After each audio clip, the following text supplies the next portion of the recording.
Hello, my name is Julianne, also known as Roadrunner, and in 2022 I thru-hiked the Appalachian Trail, and in 2024 I hiked the Pacific Crest Trail all the way from Mexico to Canada. Today I just want to talk about some general trail etiquette and why not do it while we are here on a trail. I am actually currently on the Pacific Crest Trail. I completed it about a week ago, and I went up here to walk the catwalk, the Kendall Catwalk in Washington. So one of the most important trail etiquettes is uphill has the right of way. So what does that mean? Well, some people go downhill and some people go uphill. Those that go uphill have the right of way. That means that if you come across a person who's hiking uphill, you should get out of the way. And why is that? It is because when you go uphill, you exert a lot of energy to even just get started. Kind of like a locomotive that has to get started from scratch, and then it just has a momentum, right? And so when you go uphill, you have that momentum, and you do not want to make a person who walks uphill stop and then have to rev up again after. So, as a person who goes downhill, there's really not a lot of energy exerted going downhill, except you just have to protect your knees. So you want to get out of the way of those people that are going uphill. And it doesn't matter if they are through hikers, day hikers, weekend warriors, like you get out of the way of an uphill hiker. Hello. The second trail etiquette that we've got has to do with when you are at camp or hiking at night. When you are at camp and there are other people who are camped near you and you use your headlamp, there are two features, a bright light that's white and a red light.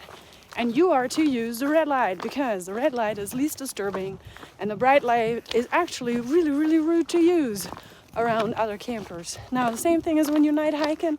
If you're walking past some people that are in their tent and you're shining your bright light into their tent, like, are you for real? You use that red light, and if your headlamp doesn't have that feature, you better get one.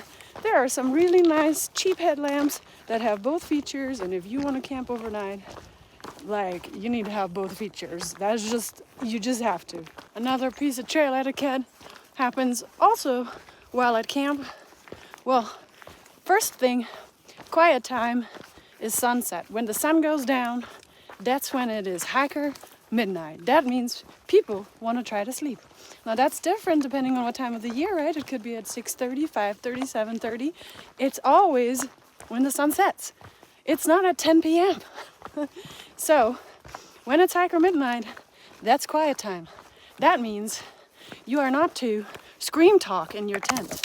And that brings me to the other thing. If you have cell connection, do not talk on your cell phone in your tent for hours into the night. The tent does not have walls.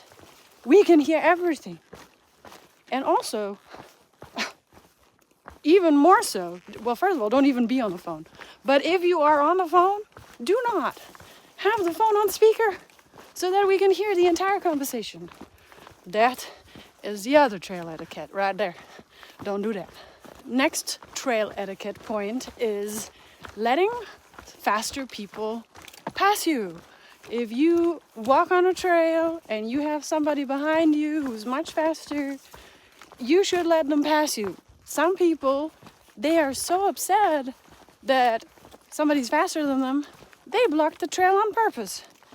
And that's just not cool. So if you are slower than the hiker behind you, you let them pass you. And then in addition to that, if you are the faster hiker, you want to give the slower hiker some heads up that you're right behind them. You want to probably create some noise that they know that you're behind them. You can, put your trekking poles together, like hit them together, or you can say hello right behind you, but you don't want to get all up close to them and be like, hey. No, you want to give them a heads up that you are behind them so they can find a spot to pull over. The next thing is, when you are on a through hike or a multi-day hike and you feel like you need to clean your socks and undies, there's a way to do it with the streams. You do not want to wash them where most people get their water. You want to go downstream. And I think there's some water coming up, so I can show you what I mean with that. All right, so this is a really great opportunity to show what you would want to do.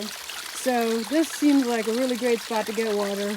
And then this seems like such an appealing spot to just wash your clothes. However, some people, they will get their drinking water out of this pool as well. So this would not be something where you would want to clean your undies or your socks. You would want to go downstream somewhere over there and then wash your things there, because the chance of somebody going to get their drinking water from these two spots is not very likely.